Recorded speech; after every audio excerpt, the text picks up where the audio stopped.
Leemos entonces Lucas 7, verso 11 al verso 17. ¿Estamos todos? Muy bien. Dice la palabra del Señor de la siguiente manera: aconteció después que él iba a la ciudad que se llama Naín, iban con él muchos de sus discípulos y una gran multitud. Cuando llegó cerca de la puerta de la ciudad, he aquí que llevaban a enterrar a un difunto, hijo único de su madre, la cual era viuda, y había con ella mucha gente de la ciudad. Y cuando el Señor la vio, se compadeció de ella y le dijo: no llores. Y acercándose tocó el féretro, y los que lo llevaban se detuvieron. Y dijo: joven, a ti te digo, levántate. Entonces se incorporó el que había muerto y comenzó a hablar, y lo dio a su madre. Y todos tuvieron miedo y glorificaban a Dios, diciendo: un gran profeta se ha levantado entre nosotros, y Dios ha visitado a su pueblo. Y se extendió la fama de él por toda Judea y por toda la región de alrededor. Cuando uno escucha la palabra fúnebre, la palabra muerte, uno lo asimila con el dolor. Uno asimila un acontecimiento de la pérdida de alguien como un dolor profundo, un dolor que no se puede describir realmente. Cuando muere uno de los cónyuges, se dice entonces que esa mujer quedó viuda. Cuando se muere uno de los padres de familia, se dice esos hijos quedaron huérfanos. Pero no hay una descripción, ni en el diccionario, ni hay una palabra para poder decir lo que significa la muerte de un hijo. Quiere decir, no hay significado como tal, porque es algo aterrador, doloroso, profundo. Es algo terrible que queda marcado en el corazón de ese papá y de esa mamá. Y eso es lo que la historia de Lucas capítulo 7 está declarando. Hoy quiero hablarles sobre Jesús resucita al hijo de la viuda de Naín. Jesús resucita al hijo de la viuda de Naín. Y la Biblia dice que Jesús iba a una ciudad llamada ¿cómo? Naín. Y me llama la atención esto porque es la primera vez que en la Biblia se refiere a una ciudad llamada Naín. No hay otro registro por ninguna parte de la Biblia que hable de Naín como ciudad, como pueblo. Por lo tanto, ningún acontecimiento anterior había sucedido. Por ejemplo, allí no había nacido ninguno de los discípulos. Era una ciudad como abandonada por la gente. Por lo tanto, no hay registro de ella. ¿Y por qué Jesús se dirige a esa ciudad de Naín? Cuando Jesús va a un lugar desconocido o va a un lugar muy temerario por lo que se hace allá, sencillamente, y es la sencilla razón, porque es necesario que Cristo pasara por ese lugar.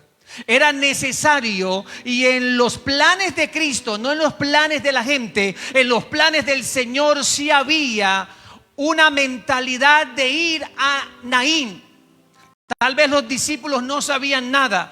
Tal vez en las personas de su entorno ellos no sabían el asunto, pero Cristo sí sabía la necesidad de pasar por un lugar llamado Naín, que estaba sucediendo algo muy complicado y muy difícil. Y lo que uno encuentra en esta historia es que habían dos grupos de personas. La Biblia dice que venía saliendo el féretro, venía saliendo la multitud a llevar a enterrar a un difunto. Y en los tiempos antiguos lo que se hacía era que comenzaban a tocar instrumentos para amenizar el asunto, el dolor y todo esto. Contrataban a unas mujeres conocidas como las mujeres lloronas para que lloraran, para que gritaran, para que se revolcaran en el piso, para llamar la atención en el funeral. Había un grupo que venía saliendo para enterrar a alguien, una madre dolida, una madre que había perdido primero a su esposo. Y tal vez uno dijera, bueno, pues a ella le quedaron hijos, pero tenía solamente un hijo en el cual se podía ¿qué? Consolar, pero aún así ese consuelo desaparece.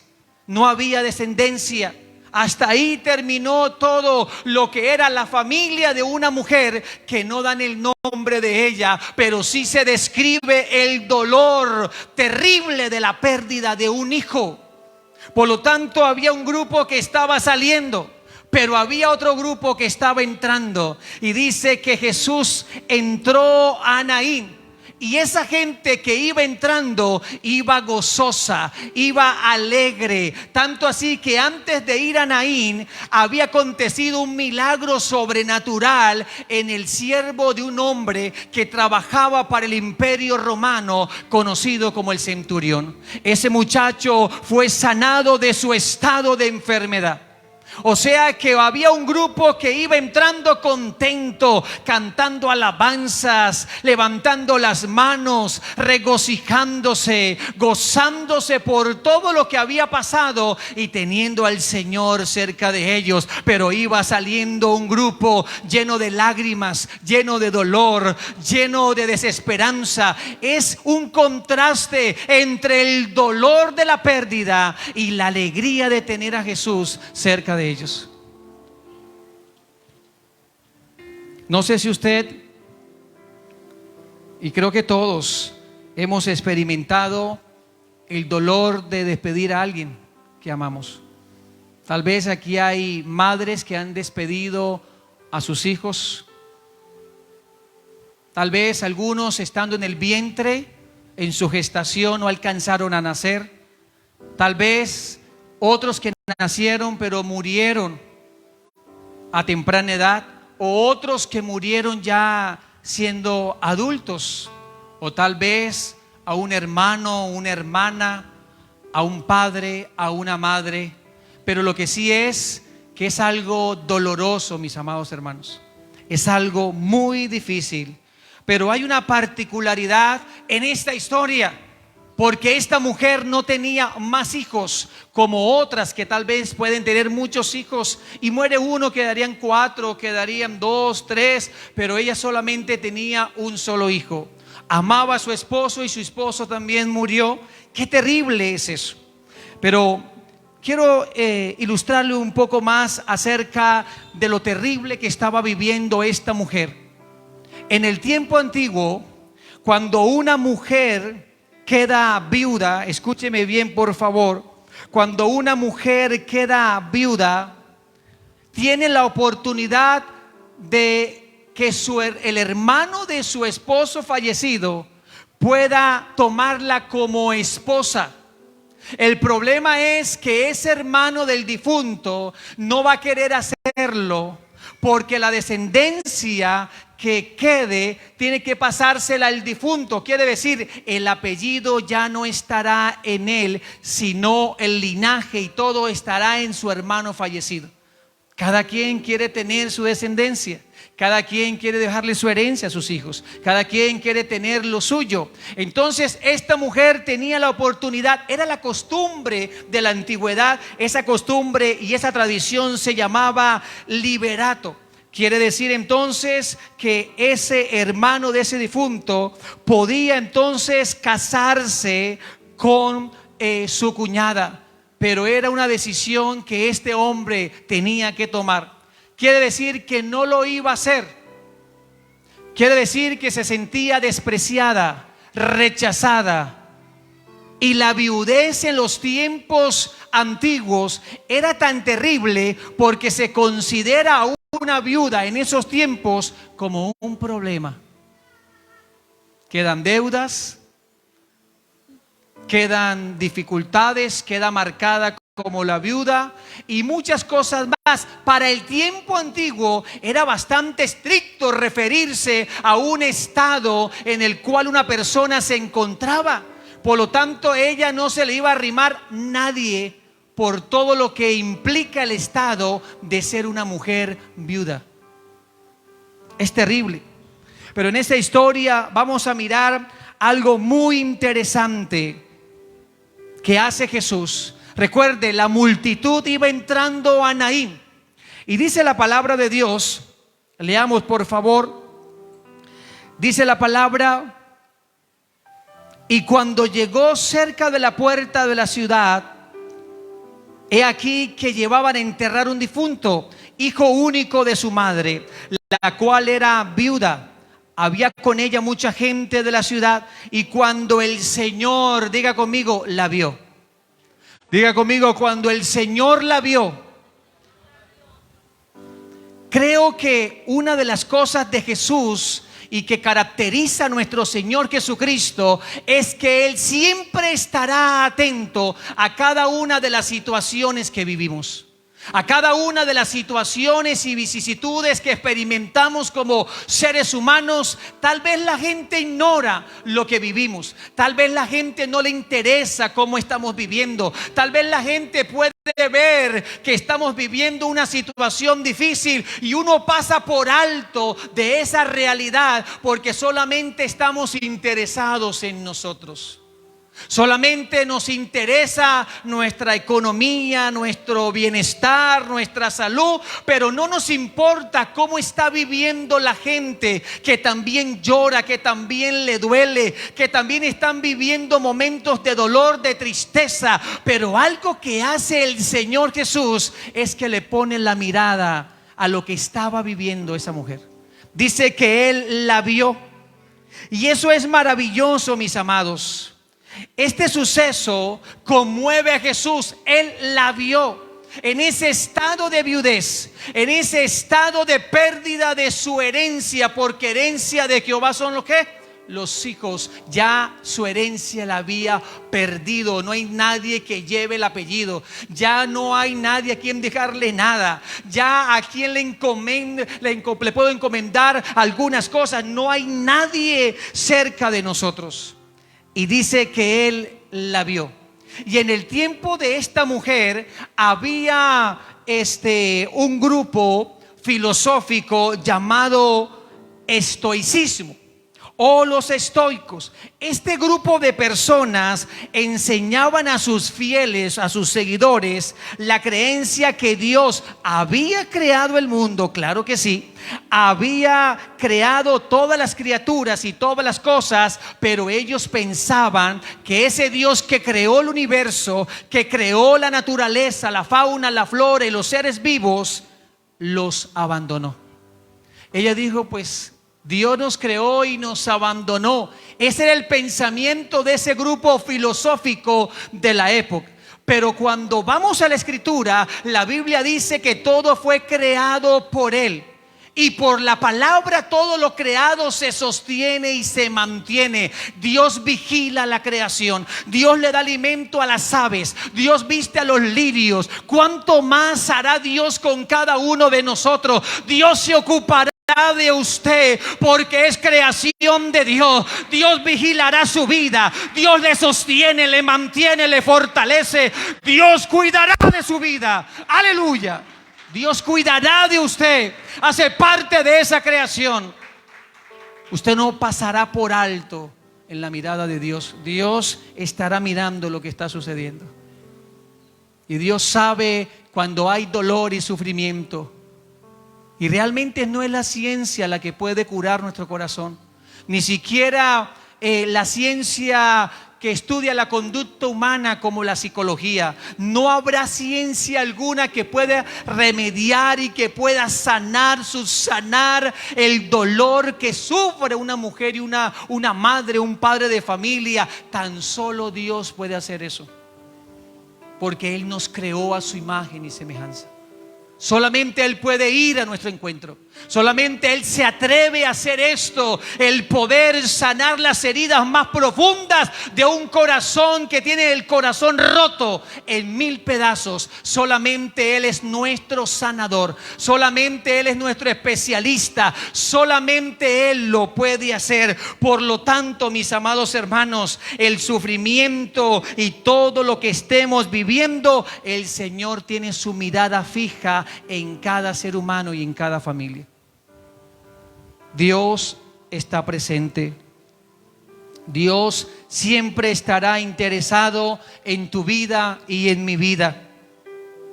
Él conoce tu pasado, conoce tu presente y ve el futuro. Por lo tanto, Dios es un Dios personal que quiere entonces ocuparse de todo lo que estás viviendo. Declara una palabra en el Salmo 115:11: los que teméis a Jehová, confiad en Jehová. Él es vuestra ayuda y vuestro escudo. Jehová se acordó de nosotros, nos bendecirá. Bendecirá la casa de Israel, bendecirá la casa de Aarón, bendecirá a los que temen a Jehová, a pequeños y a grandes. Salmo 115:13 quiere decir que Dios sí está ocupado de todos. Dios sí se ocupa de su creación. Jehová está conmigo entre los que me ayudan, dice el Salmo 118:7. En el día que temo, yo en ti confío. En Dios alabaré su palabra, en Dios he confiado, no temeré. ¿Qué puede hacerme el hombre? Dios está al tanto de todo en nosotros, mis amados. A Dios no se le ha olvidado absolutamente nada. Y un texto que conocemos mucho en Isaías 41:10: no temas, porque yo estoy contigo. No desmayes, porque yo soy tu Dios, que te esfuerzo. Siempre te ayudaré y siempre te sustentaré con la diestra de mi justicia. Otro salmo declara, si tal vez usted no tiene claro esto: aunque afligido yo y necesitado, Jehová pensará en mí. Mi ayuda y mi libertador eres tú, Dios mío, no te tardes. Él es nuestro amparo, nuestra fortaleza, nuestro pronto auxilio en las tribulaciones. Él se encargará de nosotros, hermanos. Hay promesas de Dios para eso. Pero ese grupo de ese tiempo estaba enseñándole a otros, era lo contrario. No, Dios nos creó y nos abandona. Dios nos creó y nos tira como una rueda suelta. Mentira, Dios no hará eso. Lo que Dios crea, lo que Dios hizo, le pone orden. Lo que Dios hizo, Él quiere seguir el proceso de formación. Entonces, cuando Él la ve, Él no ignora su situación. Y me llama la atención algo muy interesante, mis amados. Verso 13: y cuando el Señor la vio, ¿qué pasó? ¿Qué hizo Jesús? Se compadeció de ella y le dijo. ¿Qué le dijo Jesús? Dígale al que está a su lado: no llores. Y si uno no entiende esta palabra, dirá uno: ay, sí, la expresión que nos decían los antiguos, los hombres no lloran. Pero no está hablando de eso, porque los hombres también lloramos. Yo sí lloro bastante. Cuando se me pega la chillada, bravo yo. Lloramos. Lo que está diciendo ese texto de no llorar me parece muy interesante. Lo que Cristo está enseñando en ese momento es dar una descripción bien armoniosa y diciéndole al no llorar, diciéndole: yo te voy a consolar. Cuando le está diciendo no llores, hay una descripción armoniosa que me permite ver el consuelo de Jesús a una madre que estaba dolida. No le estaba diciendo literalmente no llores, porque es, hermanos, irónico. ¿Cómo no vamos a llorar? A veces hay gente que dice, ay, no, dile que no llore. Ella tiene que llorar.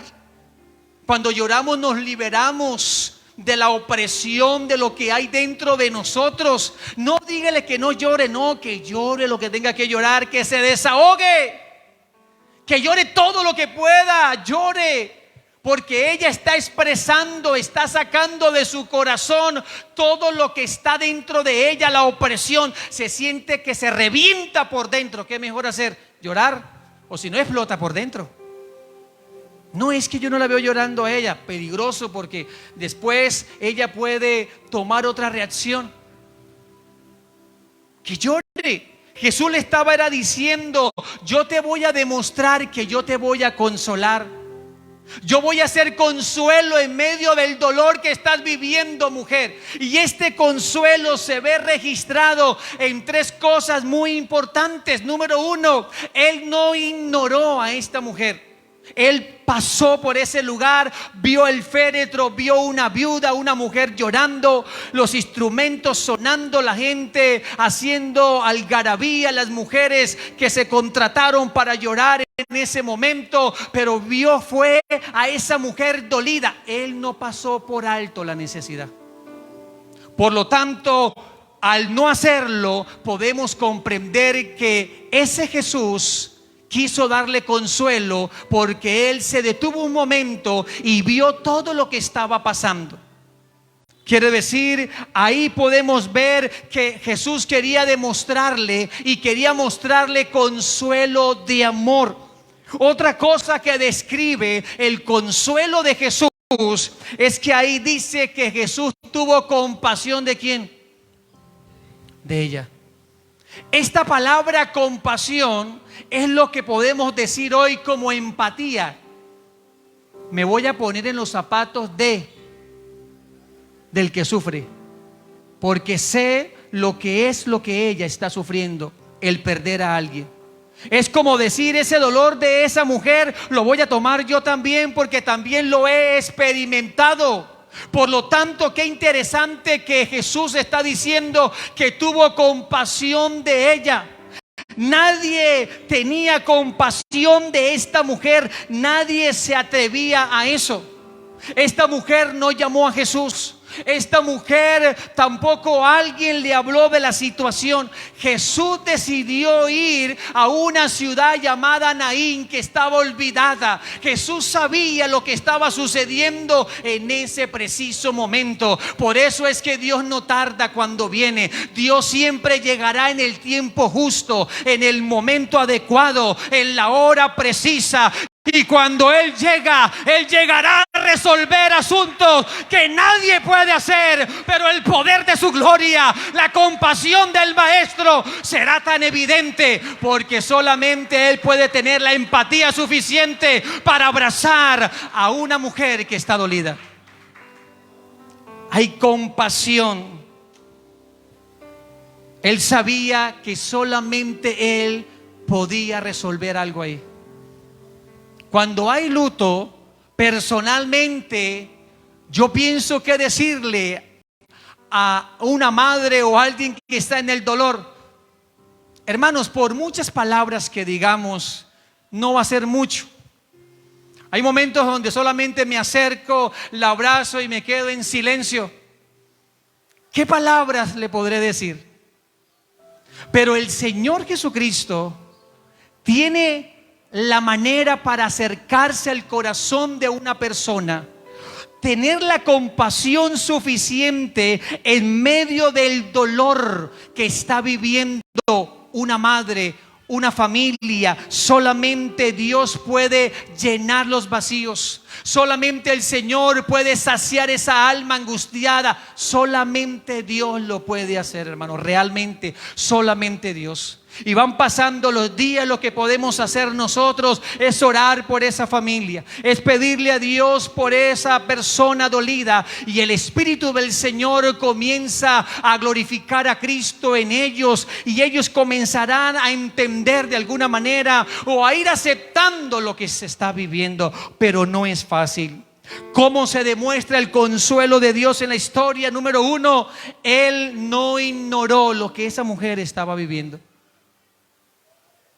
Número 2, tuvo compasión de ella. Tuvo compasión de ella. Se puso en los zapatos de esa mujer y entendió su dolor. Porque tal vez hay personas que no entienden lo que uno vive. No pueden comprender lo que estamos sintiendo. Y tal vez lo que podemos recibir es un señalamiento y cuestionamiento de muchas cosas. Pero el Señor sí sabía, por lo tanto Él le expresó su consuelo a través de la compasión. Pero también Él expresa su consuelo y dice la palabra de Dios: y acercándose, Jesús se acercó y tocó el féretro. Jesús no lo podía hacer. En la religión tradicional judía, un líder religioso no podía tocar un féretro. No podía tocar un cuerpo sin vida, no podía hacerlo porque se contaminaba y era inmundo. Pero a Jesús no le importó lo que diga el religioso de la época. A Jesús no le importó ese corazón duro de aquellos que decían tener amor por la gente, pero realmente no lo tenían. Jesús expresó el amor, se acercó y puso sus manos en su féretro. Aunque en ese tiempo no existía el ataúd, sino que los embalsamaban con hierbas, les colocaban vendas en su cuerpo y un trapo en su rostro, y 4 personas cargaban ese cuerpo para llevarlo al sepulcro. Lo que hace Jesús es poner su mano sobre el féretro, y qué lindo y qué maravilloso es. Y los que lo llevaban tuvieron que detenerse, y le dijo a este muchacho, a este cuerpo sin vida: joven, a ti te digo, levántate. Levántate. ¿Usted se imagina que usted vaya a un sepelio y que un cuerpo que ya ha sido trabajado, ya le colocaron formol o le hicieron un sinnúmero de cosas, se levante? Hermanos, más de uno. Se orinará muchos, otros se privarán, otros correrán como locos. O sea que ese cuerpo queda solo ahí. Una experiencia bastante tremenda, ¿no? Y Jesús hace eso. Hace algo sorprendente y maravilloso. Esas son las cosas, mis amados, que hace nuestro Señor. Esas son las cosas que me enamora de mi Cristo, que Él hace cosas que el hombre no tiene el poder para hacerlo, y no porque Dios no se lo dé, es porque la gente no le ha querido creer al Señor. Entonces tocó el féretro y le da una orden al joven, o sea que lo llama por su condición, le dice: joven, levántate. ¿Y qué pasó con este joven? Entonces ese joven se incorporó, quiere decir, tomó la posición de pararse, y se incorporó el que había muerto, y comenzó a hablar, hermano. ¿Ustedes imaginan eso? Bueno, ¿y ustedes qué están haciendo aquí? La pregunta que uno hace cuando uno está privado o cuando uno está inconsciente y luego uno vuelve a la normalidad es: ¿dónde estoy? ¿Qué estoy haciendo aquí? Y dice que este joven, este hombre, se incorpora del estado de muerte y comienza a hablar. ¿Y qué hace Jesús? Se lo entrega a su madre. Le entrega su herencia a su madre. Le entrega su único hijo. Le entrega esa posición maravillosa y esa posesión gloriosa que esa mujer tuvo y que había perdido. Él se la devuelve. Y la Biblia declara que la gente vulnerable siempre estará en la mirada del Señor.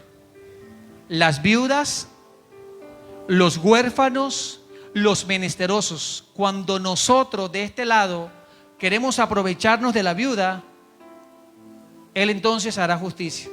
Usted quiere aprovecharse de un huérfano, Él hará justicia. Usted quiere aprovecharse del menesteroso y del extranjero, Dios hará justicia. Porque la Biblia lo habla. La Biblia lo declara.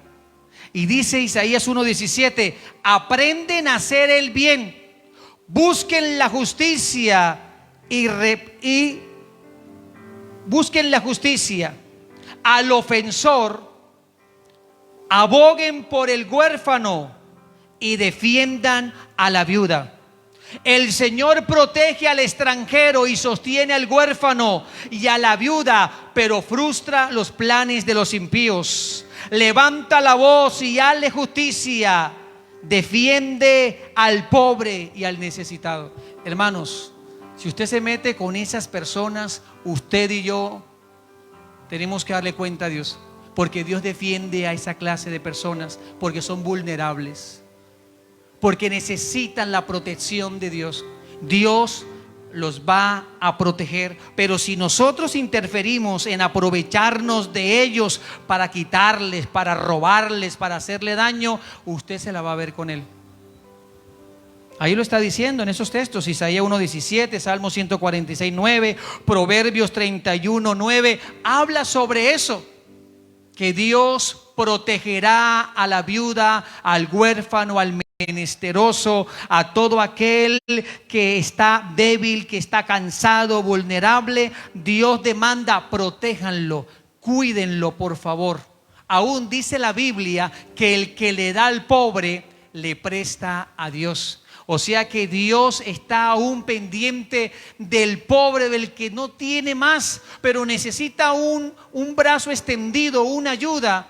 Ese dinero y esa colaboración, hermano, no pasará por alto por Dios. Dios le va a decir, ¿cuánto fue que le dio usted a esa persona? ¿En cuánto se gastó usted para ayudarle a Julano? Yo se lo voy a remunerar a usted, tome. Mire qué interesante es nuestro Dios, ¿no? Pendiente de todo esto. Entonces, esto estaba sucediendo en ese momento. Estaba sucediendo en ese momento tan difícil, tan trágico. Quiere decir que Cristo puede resucitar un matrimonio. El Señor puede resucitar la condición de un hijo perdido en la droga o en el alcohol.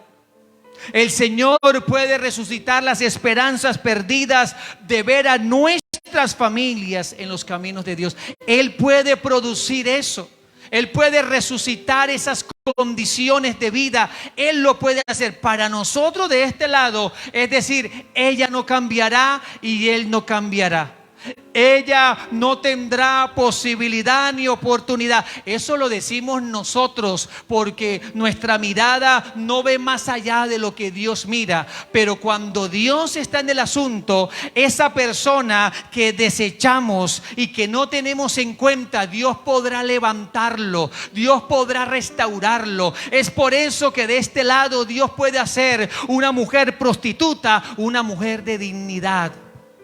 Dios puede hacer un hombre desordenado un hombre bien ubicado, bien respetado, un hombre transformado por el poder y la autoridad de su palabra. Dios puede hacer milagros grandes en el corazón del hombre. Él puede resucitar lo que está muerto en la vida de una familia. Lo puede hacer el Señor. Nosotros no, porque rápidamente llevamos a la gente al infierno mismo, porque no le damos ni la oportunidad, porque la Biblia dice que mientras hay vida hay esperanza. Si hay vida, yo sigo creyendo que Él puede levantarse. Ya cuando muera, pues uno dice, ya murió, pero tiene vida. En cualquier momento puede cambiar su mentalidad, puede cambiar su vida, su conducta. Algo podrá hacer el Señor. Yo lo que debo es creer y seguir orando, porque no debo perder la esperanza de que Dios puede cambiar, transformar el corazón de ese hombre o de esa familia. Quiero terminar con esto. Hay varias enseñanzas de una palabra que se menciona ahí en el versículo 14. Y Jesús le dijo: joven, a ti te digo, levántate. Esa palabra levántate tiene 5 cosas muy importantes. Uno, en la historia, Cristo tiene poder para resucitar a los muertos y sanar a los enfermos.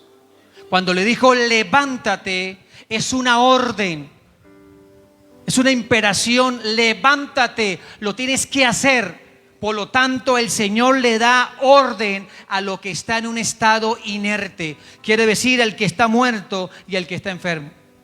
Otra característica de esta palabra es que Jesús hace cosas sin que nadie se la pida. ¿Quién le pidió a Jesús que hiciera eso? ¿La madre? ¿Alguno de los familiares?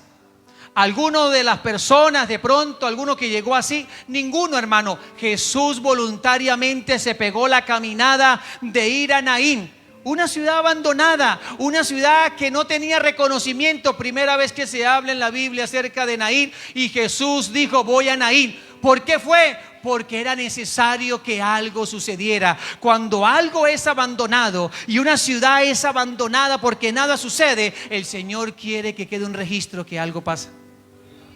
Él quiere decir: aquí sí pasó algo. Y tal vez estaba desolada esa ciudad, nada acontecía, pero ahora va a quedar el registro que en Naín resucité a un muerto, que en Naín una madre volvió a soñar, que en Naín una madre tuvo esperanza, que en Naín se le entregó la herencia de un hijo que estaba muerto. Se lo entregué a esa madre en su brazo. Por lo tanto, sí queda el registro ahora de hablar de Naín, la ciudad que estaba totalmente abandonada y que nada había acontecido. Jesús hace cosas sin que nadie se la pida. Número 3, en esa palabra levantar, Jesús hace cosas para extender su compasión en aquellos que se encuentran abandonados. Hermanos, si el Señor no tiene compasión de nosotros, ¿quién la va a tener? Si estamos viviendo en un mundo acelerado, donde cada quien busca lo suyo propio. Y seamos realistas, hermanos, estamos viviendo eso. Cada quien es buscando lo suyo sin importar lo que otro esté necesitando. Pero Jesús tiene compasión de los menesterosos, de las viudas, de los huérfanos, del extranjero, de todos aquellos que no tienen compasión. El Señor no tiene compasión de ellos. Esta palabra levantar también es que Jesús pronuncia tu nombre para dar vida. Siempre se va a identificar con esa persona.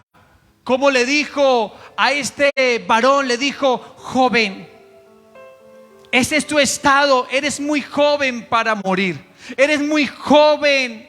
Hay muchas cosas que van a comenzar a pasar en tu vida, eres muy joven. Lo llamó joven. Podrá llamar a esa persona madre, hijo, esposo, esposa, pero el Señor se va a identificar con tu situación.